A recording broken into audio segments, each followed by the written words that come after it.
Hi you guys, it's Mrs. Palmer. I am so sorry that I'm not here today, but I have left you an assignment that I would like you to do. It is 6.5. It's on solving proportions. And in order to do this assignment, I need to teach you some things about proportions. So if you will please follow along in this video, I am going to be using the assignment that the sub just passed out. And we're going to start with the first part of that assignment that says, determine whether each pair of ratios form a proportion. If two ratios form a proportion, their cross products are going to be equal. So on number 1, for example, you have 1/5 and you have 4/20.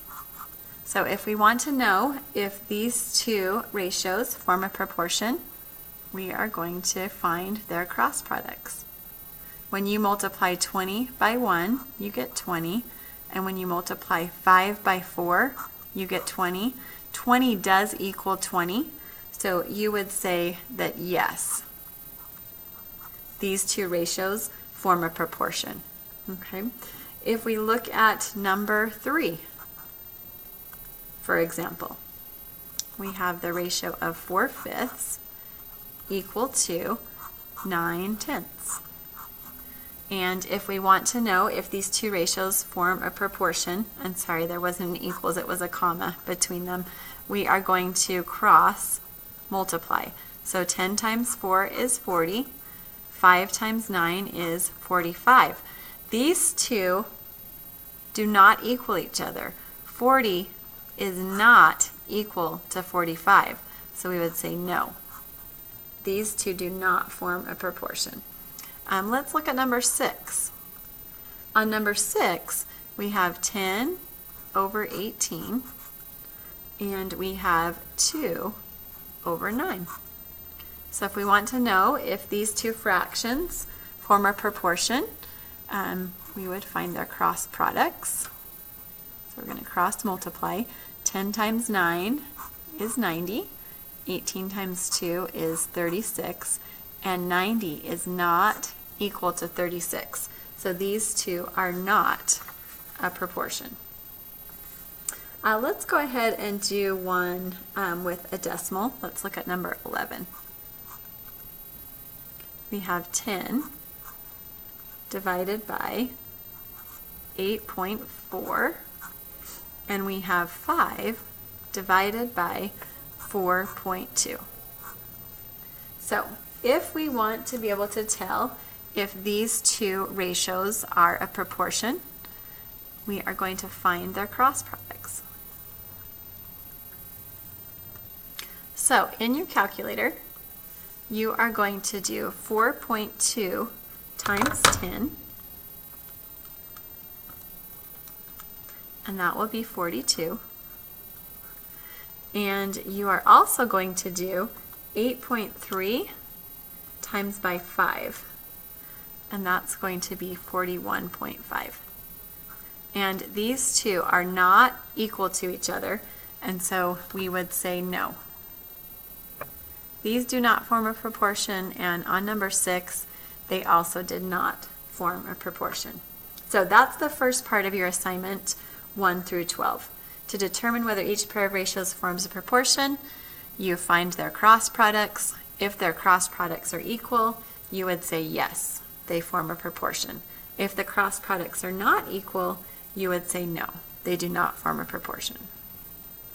Okay, on the next part of your assignment, where it says algebra, solve each proportion, you are going to use that same principle that we just used on 1 through 12, and to solve each proportion, because these are all a proportion, we know that because they have an equal sign. To solve each proportion, you are going to cross multiply and then isolate the variable. A proportion is really just a special kind of equation where you have two fractions set equal to each other. So on the first one, when you have 8 over 4, so this is number 13. You have 8 over 4 equal to the variable t over 8. To solve this proportion for the t, you're going to cross multiply. Okay, whenever you have a proportion that is really just a special kind of equation where two fractions are equal to each other, then you cross multiply. Please make sure that you show your work on each of these. 8 times 8 is 64, equal to 4 times t. And then to solve for the t, we've got to get rid of the multiplication of 4. So the way that we get rid of the multiplication of 4 is by using division. And if we divide by 4 on the right side, we have to divide by 4 on the left side. And if you take 64 and you divide by 4, your answer is going to be 16. So t equals 16.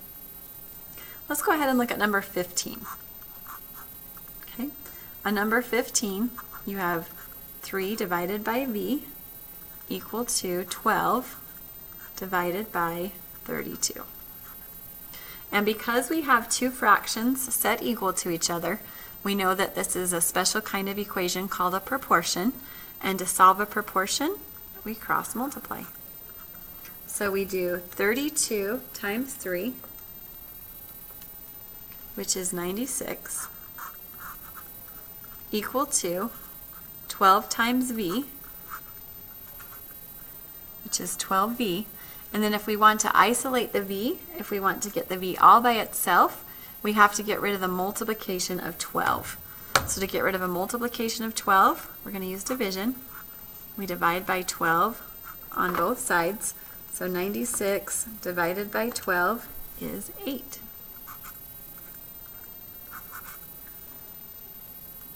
Okay, so let's go ahead and try another one of these. These really are as easy as they seem. Let's do number 19. On number 19, we have a proportion. 4 divided by r is equal to 5 divided by 20. And the way that we solve a proportion is to cross multiply. So 20 times 4 is 80, equal to r times 5, which is 5r. And then we have to get the r all by itself. So to get rid of the multiplication of 5, we use division. We're going to divide the right side by 5. We're going to divide the left side by 5. And 80 divided by 5 is 16. So r is equal to 16. I want to do number 25 with you. This one has some decimals in it. And even though it has decimals, we still solve this the same way. So we have e divided by 9.5 equal to 6.4 divided by 7.6. Please make sure on each of these that you are showing your work. If you turn in your paper and it just has answers, I'm going to ask you to redo it. Okay, so e divided by 9.5 is equal to 6.4 divided by 7.6.